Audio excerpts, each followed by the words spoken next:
are you going to do a review of this? I'm doing a review as soon as I leave here. All right, so I'm going to hand you $20 right now. Well, keep watching this guy. He's got such beautiful things to say, genuinely. So keep up the great work. Thank you. I appreciate it.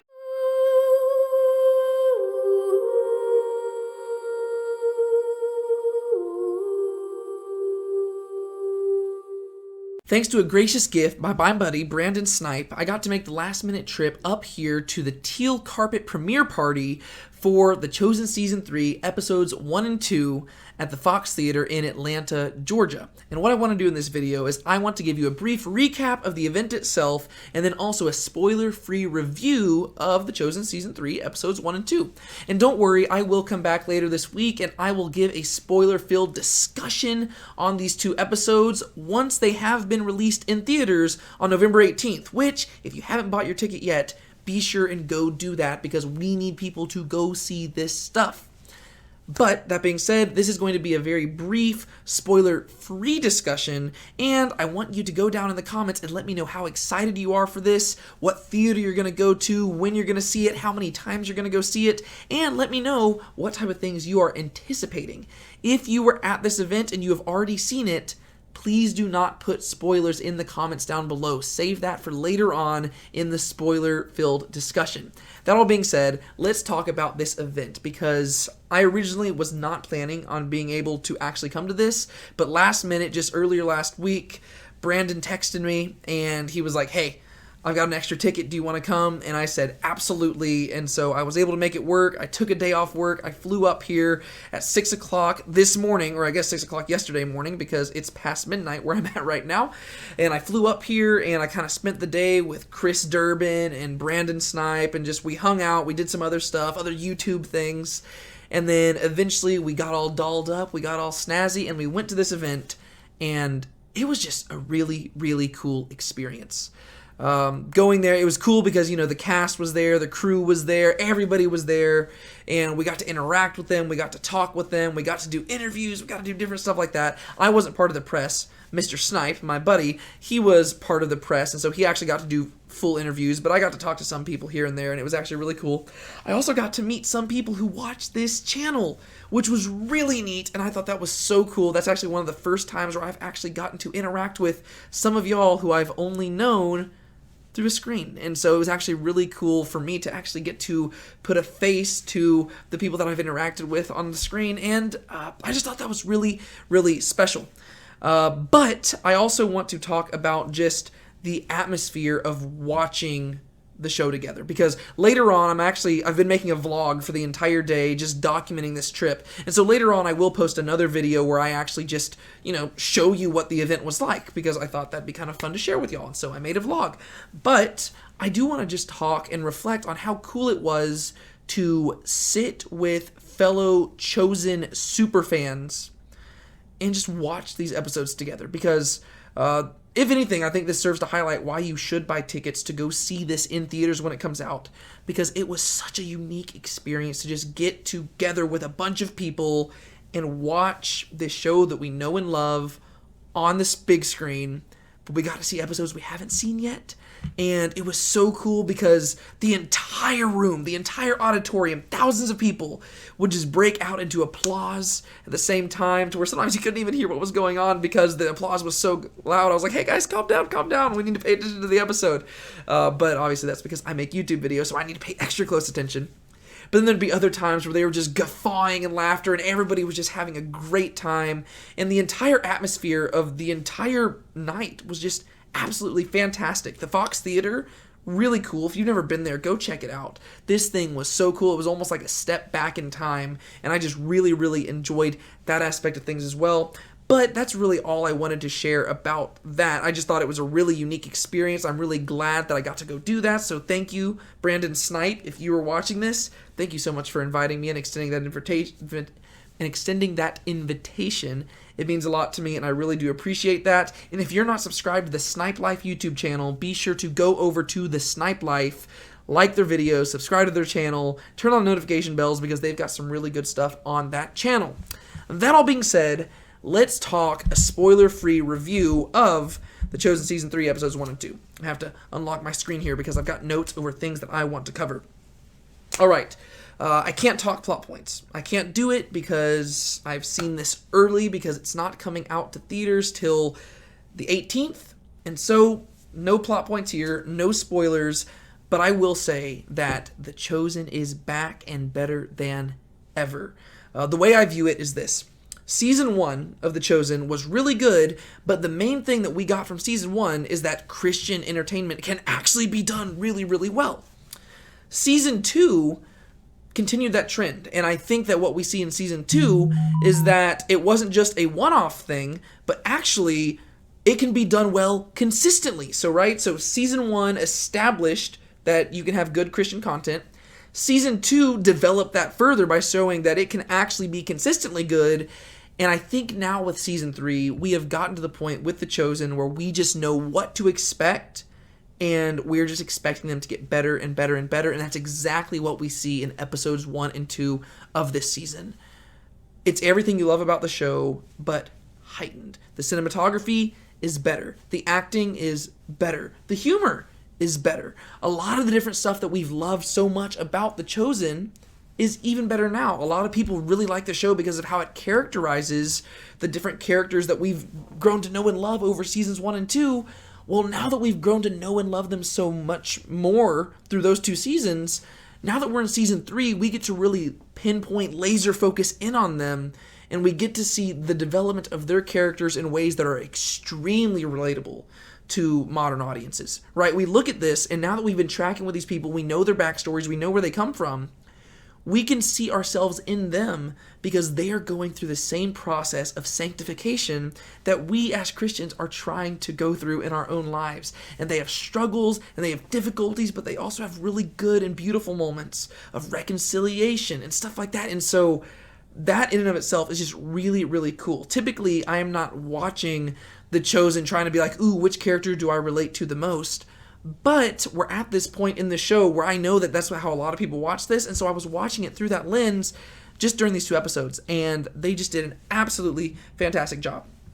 That being said, I do want to preface this by saying that these 2 episodes are filled with a whole lot of humor, and some people might not like that. I personally thought it was done really, really well, and the sense of humor that the writers have in writing the show is my exact sense of humor, and so I actually really liked all the things there.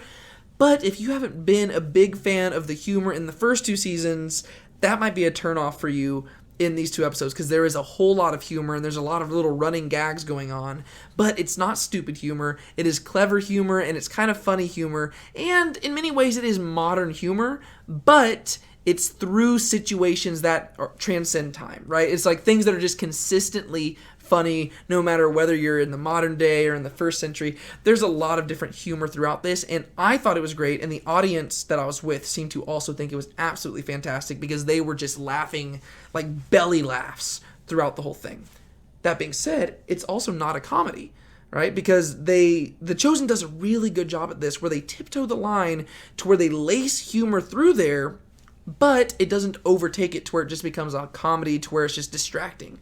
There were times when I was watching it where I started getting nervous that might be the case, but I actually I reflected on this more and more, and I think that they're doing that intentionally, where they're front-loading the comedy in this season, because we're going to deal with a lot of heavier and darker material probably later on in the season, and so we're just almost going to have this contrast. That's what I'm kind of thinking is going to go on there. And I talked with Brandon after the video, after the premiere, and he kind of agreed with that, and he's kind of landed in the same boat that, yeah, it seems like they're just kind of building up towards something darker later on.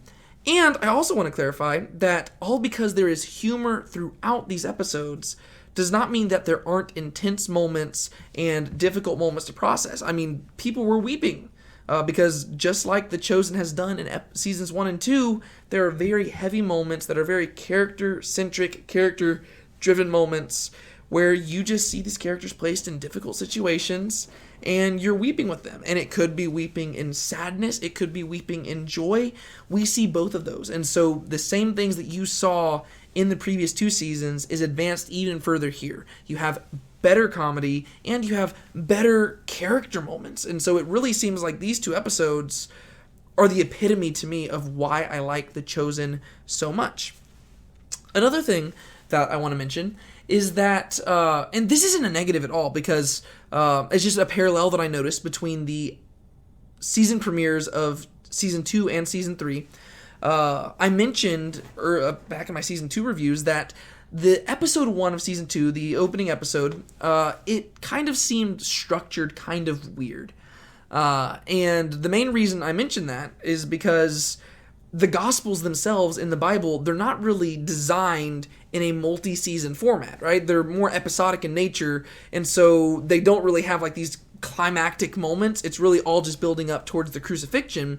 And so I think one challenge that the writers of The Chosen face is that they build the seasons up to a climax, and so it kind of makes it a little bit more difficult starting the next season, because they have to move on from that while also just progressing the story forward and ultimately building towards the ultimate conclusion that's going to come later on in the show with the crucifixion and resurrection of Christ.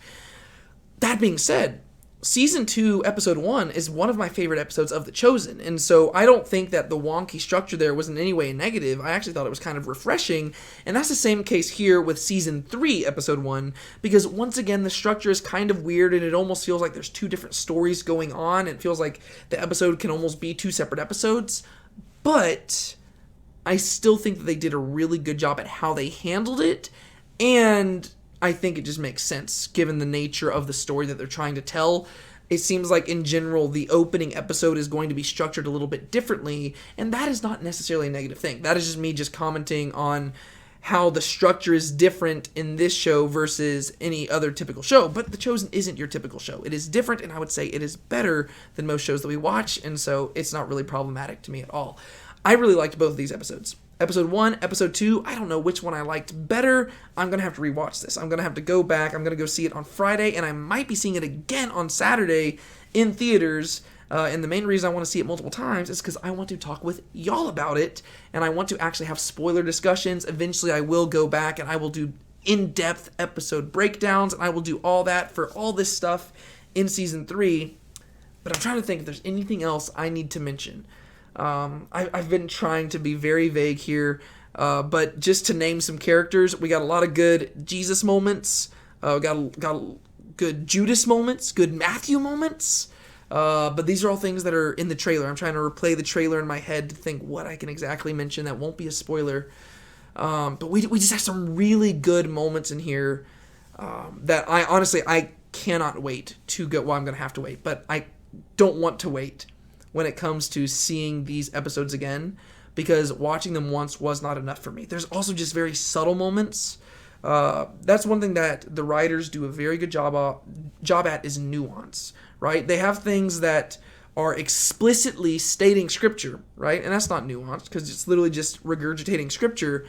But the way that they apply those scriptures and the way they allow those scriptures to affect the different characters is so intentional and carefully crafted that I love it. And that's why I like to promote this show, because they consistently demonstrate themselves to have very good theology and a very high appreciation for artistic excellence. Also, one more thing I forgot to mention is the themes that we have in Season 3. One of them, Dallas Jenkins has already mentioned, and that is "Come to me, all who are weary and heavy laden, and I will give you rest." So we have the theme of rest in Season 3, and we see that being laid at the groundworks in these two episodes, but the one that really rose to the forefront to me is the theme of discipleship. And as somebody who is super duper, super passionate about discipleship, I love that. And that is why I love these episodes so very much, because discipleship is so key. And now that we know these 12 apostles and we are beginning to know more about them, it's really exciting to just see where Jesus is heading with that, and just how we're going to track with him. And not just with the 12, but with all of the different disciples that we've met. We see the further development of their discipleship, right? Of them being disciples of Jesus and then learning what that call is, and we really get to see the cost of that stuff, which I really think The Chosen does a good job at that. They don't whitewash things. They don't sugarcoat things. They just tell it how it is, and it's challenging, and it's supposed to challenge you as well, and I love that. It's so good, and so you should go see it. I wish I could say more. I want to say more. I love discussing this stuff with all the other people after the premiere, but instead our discussion about spoilers is going to have to wait until the show is released in theaters. So my challenge to you is to go make sure that you have bought your tickets. Make sure that you are going to see this as soon as possible. Opening weekends are a very big deal when it comes to seeing movies because you want to promote this stuff and you want to help it have a big impact. So buy your tickets, go see the film, go see these two things. Also, I didn't even mention this, Matt Maher, he has a song in there. I actually got to see him very briefly, and I got a selfie with him. But he has a song in this that is absolutely amazing. They play it before the 2 episodes, and the music video for that is great. The lyrics of the song are great. You want to watch that too. Don't show up late to the movie because they're not playing any previews or anything ahead of time. I don't believe. They didn't do it in ours, but they might be doing it a little bit differently in the actual theaters, but I don't believe they are. So show up on time. Watch the whole thing, and then come back to this channel so that we can have a spoiler discussion later on this week. I am so excited to talk more about The Chosen Season 3. They've done it again. This is just great stuff, and just being with an audience of Chosen superfans just made it that much more amazing. Thank you once again to Brandon Snipe for inviting me to this and giving me the opportunity to come to this. It is a memory I will not soon forget. And I cannot wait to go more in depth into these episodes and to just get my hands on them and just start breaking them down. It was absolutely fantastic. Go buy your tickets, like this video, subscribe to the channel, turn on the notification bell, do all that stuff, and go down in the comments and let me know when and where you're seeing this, and on a scale of like 1 to 100. How excited you are, and give me your predictions of what you think is going to happen in these first 2 episodes. I'm not going to respond and let you know whether or not you're right or wrong, but I will read your comments, and I'll know. And then maybe in our spoiler discussions later on, which I'm hoping to be live streams, by the way, maybe in our spoiler discussions later on, then we can have some real discussions and see who was right and who was wrong. That's all I've got to say for you. My name is David Tate. This is Now Let's Be Honest. Be sure to keep a smile on your face. Don't let anybody steal your joy. And I will see y'all later this week. Bye-bye.